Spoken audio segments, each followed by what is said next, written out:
2026 সালে বাংলাদেশে জনপ্রতি সর্বনিম্ন ও সর্বোচ্চ ফিতরা কত টাকা? পরিবারের ছোট শিশু ও নবজাতকের জন্য কি ফিতরা দিতে হবে কিনা? এই প্রশ্নের উত্তর হলো যে নবী করিম সাল্লাল্লাহু আলাইহি সাল্লাম বলেছেন, যাকাতুল ফিত্র তুহরাতান লিস-সাইমি আনিল লাগবি ওয়ার রাফাস ওয়া তু'মাতাল লিল মাসাকিন। অর্থাৎ ফিতরা হলো রোজাদারের রোজাকে রিফাইন করার জন্য। রোজাদার রোজা রেখে ভুল কিছু বলে ফেলে, অহেতুক কোনো কথা বলে ফেলে, কোনো কাজ করে থাকে যেটার ফলে রোজার গুণগত মান ক্ষুণ্ণ হয়, এ সকল ত্রুটি বিচ্যুতি থেকে রোজাকে পরিচ্ছন্ন এবং পবিত্র করবার জন্য ইসলাম ফিতরার বিধান দিয়েছে। এজন্য রমজান মাসের শেষে আমরা যে ফিতরা দিয়ে থাকি, সাদকায়ে ফিতর দিয়ে থাকি, এটা মূলত আমাদের পুরো মাসের রোজাটাকে পরিচ্ছন্ন করার জন্য, এটাকে অন্য সব ভুল ত্রুটি থেকে পবিত্র করে আল্লাহর কাছে গ্রহণযোগ্যতার উপযুক্ত করা, এটাই হলো এই ফিতরার অন্যতম উদ্দেশ্য।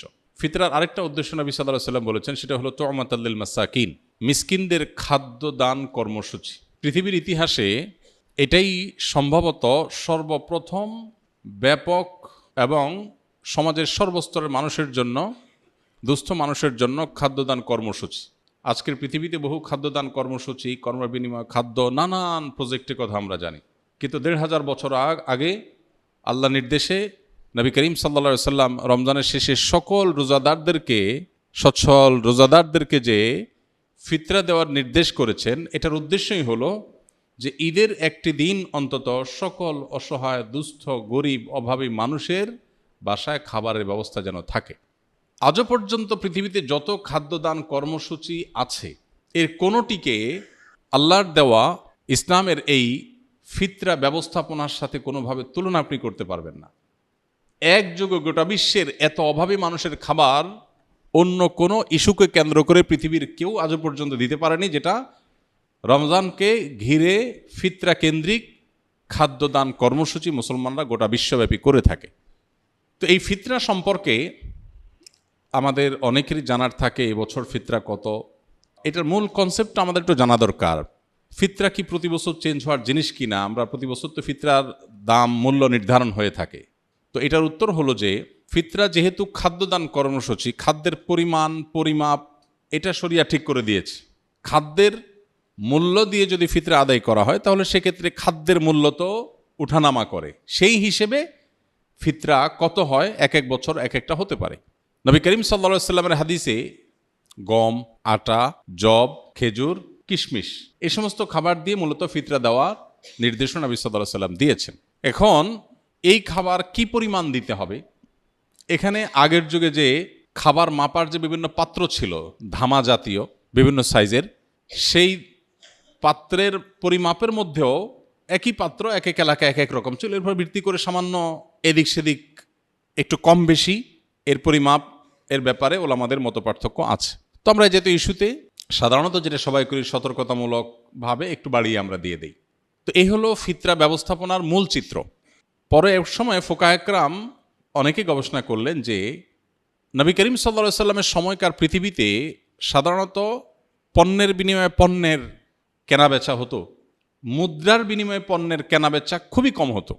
এখন যেমন পণ্যের বিনিময়ে পণ্য, মানে কেউ চাল দিল, চাল দিয়ে সবজি নিল, এটা যেরকম খুব রেয়ার কেস, সে যুগে মুদ্রা দিয়ে কেনাবেচাটা খুব কম হতো। বিশেষ করে স্থানীয় বাজারগুলোতে মানুষ মুদ্রা দিয়ে পণ্য কেনাবেচা যেমন করত, আবার পণ্য দিয়ে পণ্য কেনাবেচা হতো। অর্থাৎ মুদ্রার ইম্পর্টেন্সি বা এটার ব্যবহার এখন যেরকম গোটা পৃথিবীতে ব্যাপকভাবে এটার উপরে গোটা পৃথিবী দাঁড়িয়ে আছে অনেকটা, তখন সেটা এভাবে ছিল না। এখন গরিবের জন্য খাদ্য দেওয়ার চাইতে নগদ টাকা দিলে তার সুবিধা অনুযায়ী খাদ্য কিনে নেবে, সেটা অধিকতর উত্তম কিনা, এটা হলো প্রশ্নের ব্যাপার। অনেক ওলামাদের মতে এটা যেহেতু গরিবের জন্য বেশি উপযোগী, তার সুবিধা মতো কিনতে পারে, এই জন্য ফিতরা মূলত খাদ্যদান ব্যবস্থাপনাই, তো টাকা দিয়ে দিলে তার মতো সুবিধা করে সে কিনতে পারল। এ হলো মূল বিষয়। এখানে একটা বিষয় বলে রাখি, আমাদের মতো দেশে হয় অবশ্য বহু মানুষ আছে অভাবী, যাদেরকে ফিতরা দেয়া যেতে পারে, এরকম অভাবী গরিব মানুষ আছে, কিন্তু পৃথিবীতে অনেক দেশ আছে যেখানে আসলে এরকম সারা দেশের মানুষের খাদ্য দেওয়ার মতো ওরকম উপযুক্ত মানুষও খুঁজে পাওয়া যায় না খুব বেশি। যেমন সৌদি আরবে আমি দেখেছি গরিব মানুষরা ফিতরার চাউল তারা খাবার দিয়েই দেন, সৌদি আরব ওলামা একরাম টাকা দিয়ে দেওয়া, এর প্রবক্তা নন, তারা খাদ্য দিয়েই দেন, সাধারণত চাল দিয়ে দেন।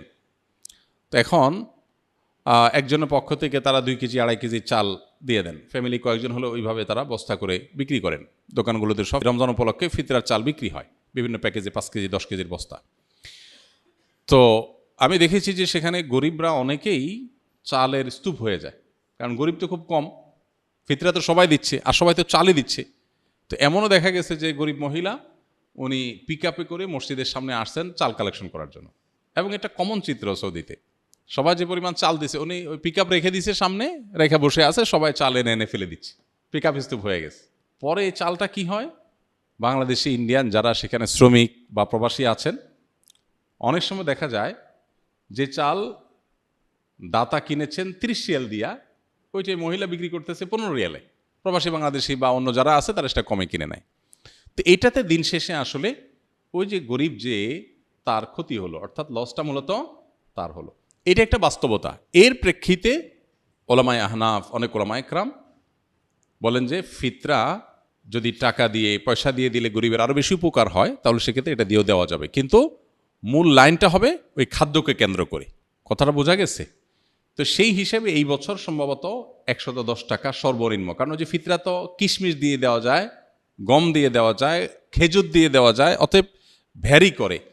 যখন আপনি সবচেয়ে ভালোটা দিয়ে দিবেন, পরিমাণও কম বেশ আছে, এক একটা এক পরিমাণ, তো সবচেয়ে ভালোটাতে যখন দিবেন তখন দাম অনেক বেশি হবে। এই জন্য সর্বোচ্চ ফিতরা এবার ধার্য হয়েছে সম্ভবত 2800 টাকা, আর সর্বনিম্ন 110 টাকা। তো এই যে টাকা, আপনি কি টাকা দিবেন নাকি খাদ্য দিবেন? এটা যদি বলেন, আপনি যদি কোনো গরিবকে খাদ্য দিলে তার উপকার হবে, আপনি জানেন, কোনো সন্দেহ নেই। আমার দেশে বহু গরিব আছে যাদের খাবার দিলে, আসলে চাল কিনে দিলে, ডাল বাজার করে দিলে তার উপকার হয়, তো আপনি খাদ্য দিয়ে দিবেন। আমি ব্যক্তিগতভাবে সাধারণত ঈদকে কেন্দ্র করে